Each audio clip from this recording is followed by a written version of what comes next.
Tim Petrowich for Dateline Marion, and I'm here with Marion head football coach Kerry Martin and with special teams coach Dean Schulmeister today. And we're here to talk about this week's game against Centralia, but like we always do, we talk about the previous week's game. And first of all, Coach Martin, I asked you this before we started putting the show together, but you were not at the game Friday night. Right. First time you've ever missed a game on the varsity level for an illness. First time you've ever missed a game, period, I think, as a varsity coach. How was that? What was that like? Well, it kind of a surreal experience. You know, you think about when COVID first came out and you saw college coaches in their basement having to watch a game, or they've been quarantined or whatever. And I think Coach Shue got quarantined last year against Cahokia. So, I mean, I had envisioned what it would be like, and and I've been blessed to navigate the COVID waters, and then, come game day, I had a positive test, and it's a very surreal experience. It was a really, really long day, and to know that my players are boarding a bus, my coaches are boarding a bus and headed off to war or battle, and I'm sitting at home trying to figure out how to occupy my time. Then when I know they've arrived and it's that 5 to 7, those 2 hours before the game when the kids are getting dressed, we take the field, do pregame. It was a very, very difficult 2 hours. Once the game started, and I got on the stream and I watched it and I took some notes, and I really, all of a sudden, I think the adrenaline got into my body, and all of a sudden, even though I felt pretty bad during the day, that's the best I felt all day. I guess my adrenaline kicked in, and I felt like Coach Martin again, and had the highs and lows of the ball game. And then when the game was over, I kind of crashed after that. But certainly, it is not something I want to do again. But the thing that people need to know is that I had absolute confidence in my staff. They would do a great job, and me being there or not was not going to determine the outcome of the game. And I don't believe it did. I think, in fact, in my condition that I was in, I don't think I was in the right state of mind to call a game. And I think they did a great job. And unfortunately, we fell a point short. But I'm real proud of my coaches. But I never doubted that part of it. It was just strange not being there with everybody. The result was a 31-30 loss to Althoff Friday night, and I know that. As you look at the game, and it probably looks different watching it on the stream and then going back and watching game film over the weekend, but the big thing was obviously the big plays, 2 long passes, a kick return and a fumble return for a touchdown, and those make it look like if it weren't for those big plays, but Coach Dunning said after the game they still counted 6 on the scoreboard, and so those are things you have to avoid. They do, and this season has been kind of counter to all the analytics that we try to follow. I'm not saying we're a huge analytic team, but there are statistics that you and I, prepare for our team, and we, as coaching staff, we sit down, we share with our kids, and some of those analytics have been. Last year we played 12 games. In the spring season we played 6 games, and of those 18 games, the analytics were almost dead on. If we did well in these statistical areas, we won ball games. When we didn't do well, we lost games. This year is a very strange year in a lot of ways because the analytics are not lining up. We are winning the statistical battle in a lot of cases. The majority of those Super 6 stats that we chart, we're winning those and losing the game. Or we're not doing very well in those and winning the game. So it's been a strange year as far as matching up the statistics with the performance or the outcome of the game. And it has literally come down to the weight of some of those stats. And I think the weight of some of those stats, 2 things stand out to me.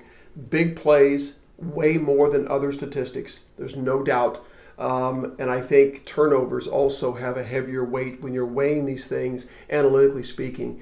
And if you lose the turnover battle or you lose the big play battle, it doesn't matter. Some of the other stats can be thrown out. You're going to have trouble winning the game. Well, and then I think in this last week, you look at the fact that when I put the Super 6 together, Marion had more what you call explosive plays than Althoff did. But obviously there's a difference. Explosive play is any play more than 20 yards. Right.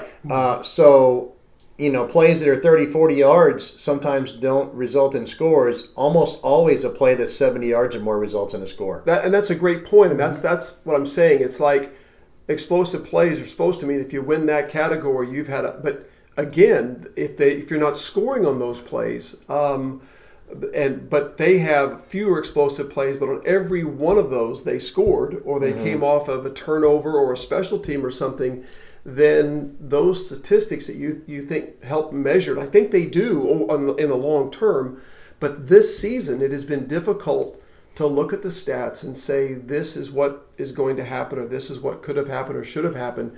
If you look at the stats of some of our games, I'm not sure you would fully know the outcome. The outcomes have been a little bit different than the stats, but a lot of credit goes to Althoff. They made plays, and I give them a lot of credit. Coach Frazier, they did what they had to do, and he had his kids ready, and it comes down to making plays at key times, and they made a few more key plays than we did. I want to talk to Coach Schulmeister for just a minute. It's almost unfair to look at this last game to talk about the special teams in particular, because even in this game, for most of the time when your special teams performed, kicks, punts, whatever, the coverage was great. Right. You had good returns on the special team side, and one play. People look at one play and say, special teams didn't do very well. But I think as a whole, for the whole year, Marion. One of the things about Marion is they've always been susceptible to long kick returns. And Friday night was the first time. Yeah, and I'm not sure what we've got some young guys in there that we're hoping can get the job done, because guys need breaks when they're in there because they're on offense or on defense, or they're both. And some inexperience in there, guys not doing what they're supposed to do. But overall, I think our kicks the other night were really good, the kick that they scored the touchdown on was a really good kick. Yeah. And we're just not – we got guys that running past the kick. When I looked at it, after it happened, it wasn't we just didn't do a very good job with it. And, to come at that point in the game where, I told them in the huddle, hey, we've got a 2-touchdown lead. We need to go down and make a play and not get them back in the game, not let them think they can get back in the game. And it's a hopeless feeling to stand there and watch the guy run it back, and and you sit there and just go, oh, and it had happened. And we battled back, and we came back after we scored that winning touchdown to go up 30-24, right, and pinned them inside the 20. Yeah. So now they've got to drive the ball, 85 yards. So we just got to get a little more consistency on our kickoff. I think our kickoff return's been pretty consistent. It has. But the kickoffs, it's not like we don't practice it all the time during the week. It's just getting guys bought in and doing what they're supposed to do. I think we'll be okay. And I think we have for the most part in the season. I think we've given up 2 this year so far. And, big plays, like we talked about earlier. Big plays make a big difference. One of the things I noticed when I was looking at the games, thinking back over the games, and I think Friday was a little bit different than that as well, is on the punt side, it just seems like people aren't punting to the returners anymore. There's not very many punt returns, and we had one on Friday, and it went for 30 yards. Right. But it just seems like more and more everybody's punting away from the returners. They are, and we do, and we tell our guys, because usually the guy that's back there is a threat, to run something back. And we had Vince back there, last year. We got Tommy back there this year who had a great game. And I tell Camden when he's back there, listen, don't punt it to their returner. Make him go get it. And if he picks it up, we should have guys on him. So that's kind of been our focus too. And I think it's been the focus of a lot of teams is to not punt it to the returners just because, they're a threat to run it back. Yeah. For both of you, I know that when you look at Althoff and you look at their stats, the name Lucius Dones sticks out. Mm-hmm. He had a fumble return, a kick return, and a reception for a touchdown. He's one of those athletes that just stands out in every sport, but especially in football. Yeah, and I'm going to say this about Coach Schulmeister. Coach Schulmeister has been our special teams coordinator for several years and has just really taken great ownership of it. And he gets time in practice every week. He gets lecture hall time every Wednesday, his special teams meeting. And while I love the way his passion for it, the way he conveys the importance of it. And one of the downsides of being a special teams coach is I learned this a long time ago. I heard one of the Illinois coaches years ago, Lou Tepper, say the greatest transfer of yardage in a football game is special teams. And so the good thing about special teams is if special teams goes unnoticed, it's been a great night. But if special teams normally gets noticed, it's usually because it's a big play, because there's potential for a big play on special teams every time the ball is kicked, whether it's extra point, field goal, kickoff return, onside kick, whatever. So there's a lot, other coaches and other facets of the game their players can make mistakes, but they may not stand out as much as that secondary coach or the coach of the special teams. And so a lot of credit for Coach Shue, because he really takes ownership of it. He's the first guy to say, hey, I'll check and see if it's something that we need to work on, not just blame the kids all the time, and he doesn't do that. But sometimes the kids do. I think sometimes you've got to keep working and keep making it a part of your practice, and we try to do special teams every day. And so I wanted to say that because I think he's done a tremendous job, and I know we're going to work on it today, and he's got film tomorrow, and he does a good job. Yeah, and I kind of want to follow up on that because we talked about the fact that other than just a couple plays this year, the kick coverage in particular has been really good. Been pretty good, yes. And it seems like it's a huge momentum for the defense, a boost in momentum for the defense when you can get a touchback or you can pin a team inside the 20-yard line and they don't get good field position. And I've seen, even on Friday there was a kick return where the guy went 1 yard. I think there was two of them where he went 1 yard, right? Got the ball and had to run lateral and was stopped. And I've seen it here at home in games before where returns have been less than 10 yards. And that just is a big momentum boost for the defense absolutely. too. And I tell those guys, a lot of the guys that are on the kickoff are on defense. Some of the guys. So I always tell them, listen, guys, you're only helping yourself out when we can do that to help to make the other team drive the ball 80, 90 yards for because most teams can't do that. And with the way our defense has been playing all year, if we can stop them inside the 20, or our goal has always been to keep returns from going over the 30-yard line. That's one of our goals. So if we can do that, that gives our defense a really good chance of getting us the ball back, getting Coach Martin the ball back on offense and us doing our thing on offense. So I got to ask this question too, because it seems like in previous years, a lot of times returners would get the ball and they kind of go side to side and they'd be looking around and things like that. This year in particular, I have seen where guys just get the ball and they put their head down and they run. And 2 or 3 times they've almost broke through and been really close. Been really close. But the shortest distance between 2 points is a straight line. How do you convey that message this year as opposed to previous years? Well, in previous years we ran some returns where we were going across the field and blocking guys and doing things that you can't do anymore really because you could get flagged for it. It's like a hit on a defensive player or something like that. And we had some sideline returns. This year I put in a wedge return. So that's kind of what you're seeing. Guys are dropping back. We're trying to form a wedge, trying to block the first threat. And I told my guys in the back, if you're hitting the hole, go 100 mile an hour. And if you see a seam, take it.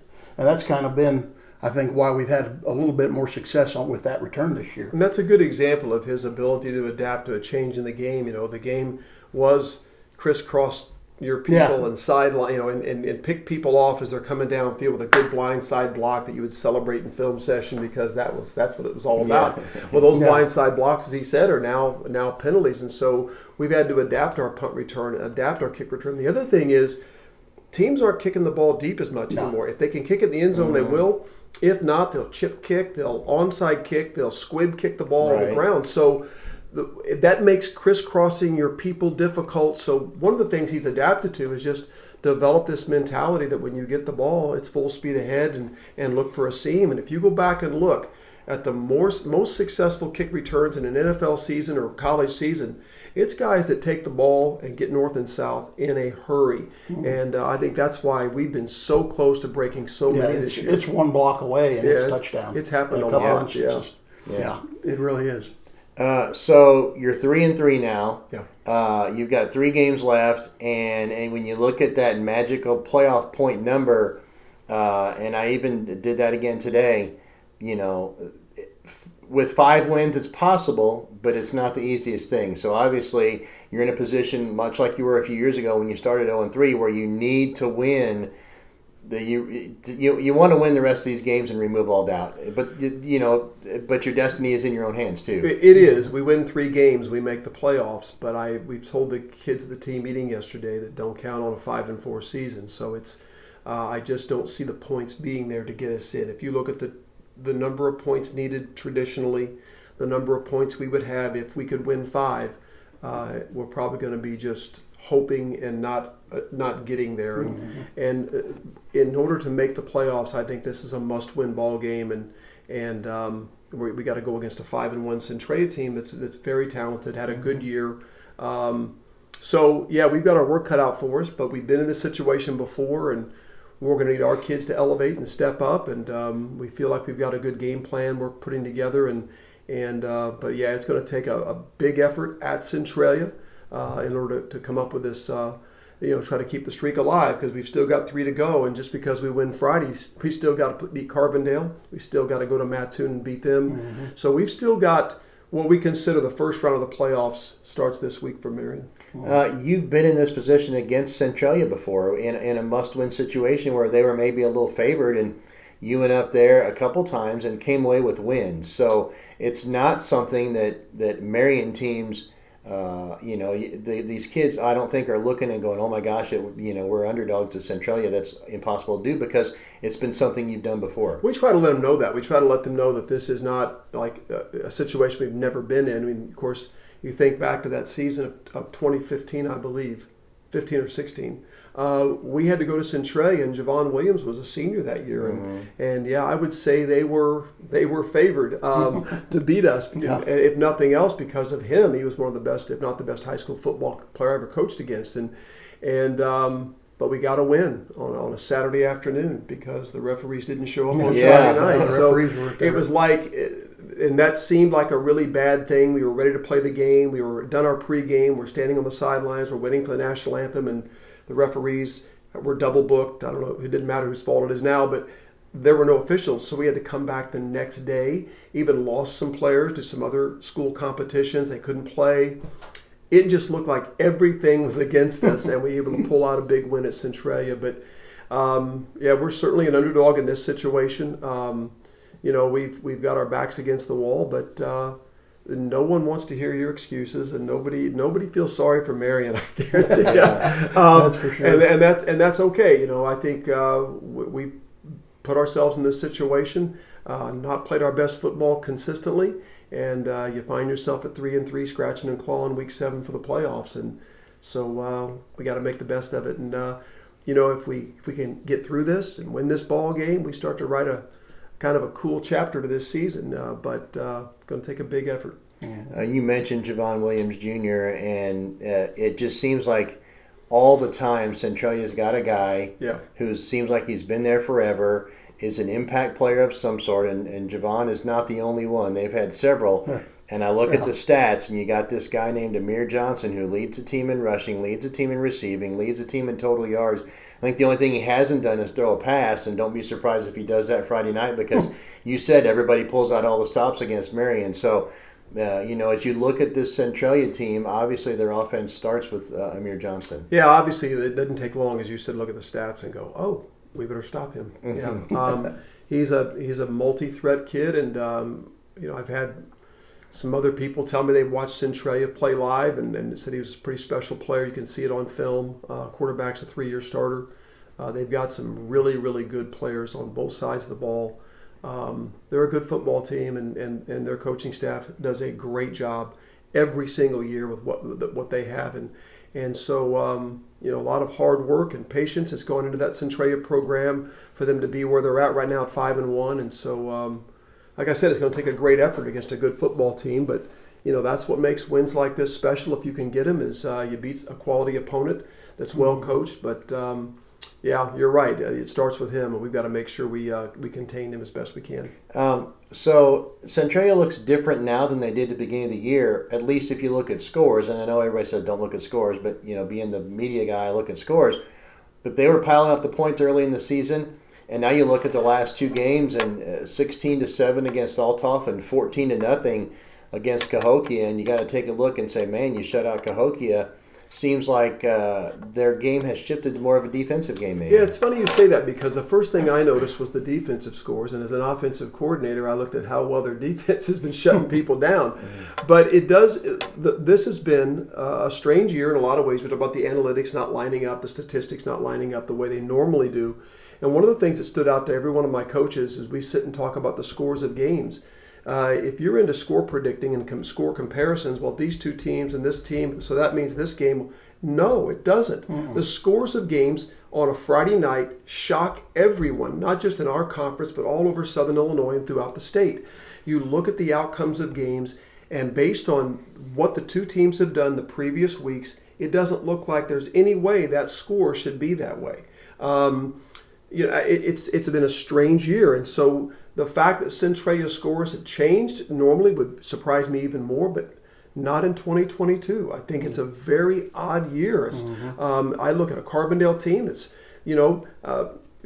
been a tough way so far this year, and they almost beat Mount Vernon. It took a late. That is not something people looking at those two seasons, lining those two teams up, would have predicted. But Coach Lee had his kids ready, and they went out and played Mount Vernon right down to the wire. And that's just an example of what previously you would have thought you could predict the outcome. Not this year. You can't predict it. So I think that's a wake-up call to every coach. Every week, no matter who you're playing, you better bring your A game. So that makes every aspect of the game important. And we know, Marion's offense and defense has shown flashes of being good at times, both of them. I think Friday night it's going to come down to where you put field position, and that's going to fall out on special teams. Yeah, and we're ready for it. I've made some changes that I needed to make with some guys that are banged up and some guys that we need to get some other people in for. And, I'm up to the challenge, and I think our guys are up to it. And, we're going to go over some things today in practice, and I think, I think we're going to go out ready. They know what's at stake, and, it's a big deal. So, and I'm glad that you made sure to point out that maybe the outcome of this game comes down to special teams. I was really hoping last week's game was going to come down to a field goal attempt. And listen, you're exactly right. A lot of times when two teams play each other like that, everyone focuses on the offense and defense. But the Shoe's right, and he knows it. He tells the kids this every week, that if they win their phase of the game, it promotes the other two sides of the ball so much about what they do field position-wise. Because field position dictates the percentage chance they have of scoring or not scoring. And he's got all those stats, and we run them by the kids. And we try to sell that. And I think there's a reason why special teams are called special. And I think there is something to it, and it matters. And that transfer of yardage that matters so much is a big deal. And Coach Shue's the guy to have when you need that. Yeah, each week I give the team a grade. Yep. And last week's grade wasn't so good, but weeks in prior we've had really good grades. Mount Vernon, I thought we did a great job all game against Mount Vernon, but it could very well come down to field position, giving our offense good field position to score and making them drive the ball down the field. That's our goal, and that's what we're going to try to do. I know one of the things you don't ever want to talk about is injury, but there was a big one last week. And, so I know that as you're putting pieces together in all three phases of the game, filling the hole left by Brody Larson is going to be a big one. It is. There's no doubt about it. But unfortunately, he's been a 3-year starter, and he has his impact is felt on all three phases of the game. And so those are big shoes to fill. But sadly, one of the things about coaching football is that injuries are a very big part of this game, and you have to have guys step up and play. And I'm sure Centralia's got injuries. I'm sure Mount Vernon lost a key player at week 4, and before we played them, and Althoff's quarterback got hurt in the middle of our game last week. And it's just part of football, and you hope you can make it through without losing someone as key as Brody is, but time for some different Wildcats to shine. And as I told the team yesterday, no single player has to replace Brody Larson, but collectively we need a guy to play better on special teams, guys to play better on defense, and collectively we can try to fill in what we're going to lose because one guy can't replace him. Mm-hmm. One of the things that I wanted to ask about, warned you guys I would ahead of time. We talk about Coach Schulmeister being the special teams coach, but he's also the signal coach. He signals in the offensive plays. And so, we see Coach Shu and Coach Martin standing together on the sidelines on offensive drives. How did you guys work out your system, and how much has it changed over the years? Go ahead. Hey. Well, this has been, gosh darn, I've been doing this now probably 15 or 16 since Aaron Smith did it. Yeah. I took over for him. And it was watching him and knowing what the signals that he had, which he, told me. And then it's just coming up with, when he comes up with new stuff, it's either him and I collectively come up with a signal. Him and I are a lot alike. We are. We think alike. At birth, I think we were brothers. We had the same childhood, watched the same shows. Well, and now you've both had to be quarantined because of COVID. Right. And I can tell you a quick story too. And by the way, we have different words for different things, and we'll ask the kids. We asked the kids last week, hey, here's this word. Yeah. What could be the signal for that? And the kids, if the kids think of it, they won't forget it. Yeah, oh, that's a good one. Yeah. Well, last year against Cahokia, Shu was quarantined, and we take the field, and Evan runs out on the field and wants the first signal and looks at me, and I'm calling the play in my headset. There's no Shu to signal. No signal. And then I realized I had prepared for everything except I got a signal now. So I think our mojo for that game was bad in every way, last year's Cahokia game. And I think part of it was my inability to get those plays in rhythm, because offense has a lot of rhythm to it. Right. I was a mess. I was having to think about the signals, and I missed him. I mean, from the first play, I'm like, so it's a big deal. He's quick at it. He knows how to correct me if I make a mistake, and it's a big deal. And we try to get him in quick, especially if we're trying to run tempo. So it's like telling Evan, get your eyes on me right now as soon as the play's over. Yep. And he gets the play to me. Yep. And then the only thing I have to get on him to practice about is sometimes he'll want to call the signals in, but yet he walks to the huddle and calls the play. So he goes, oh, shoot, I'm sorry. I'm bad about that. But, that's if that's the worst it gets, hey, we get him in, and this week we've got a couple new terms we're going to come up with some signals for. We're going to have to. We're going to, it's fun to do. I enjoy it. A lot of people don't realize, too, that in the last couple of years they've changed the way the play clock runs. They've adopted the college and professional where the play clock starts with the 40 as soon as the previous play is done instead of waiting until they set the ball. How much has that changed how you've got to get those plays in? Yeah. A little bit. I think it sneaks up on us a little more. Used to be they would wait and set the ball, and then you would hear the whistle. And but now you can easily, within just a few seconds, look over and say, "Oh my gosh, we're getting behind." So I don't have that reminder that I used to have with a referee. I could watch him visually. Now it just kind of starts on its own. And so on occasion during ball games, I think opposing coaches have said the same thing. It kind of sneaks up on you now. It sounds like you've got a ton of time, and you probably still have about the same time, but it just kind of sneaky. And I think where it becomes into a factor is if Evan or whenever Brody was in there weren't real clear on what I signaled in, and they're like, do it again, so then I got to do it again. Well, then there's more time, and now we're running close to, maybe having to take a timeout or getting a 5-yard penalty. So. Okay, well, the game is Friday night. It's at Centralia. You've mentioned one of the best natural grass surfaces possibly in the state of Illinois. Beautiful. So it's a great field. We're going to have a great fan following. We always do. And one more thing to watch besides the game is watch the interaction between Coach Martin and Coach Schulmeister as they give the signs just to see how those things go in. That's right. It should be a fun night on Friday night. Yeah, should be. All right. That's good. That's this is special teams coach and signal man Dean Schulmeister, Marion head football coach Kerry Martin. For Dateline Marion, I'm Tim Petrowich.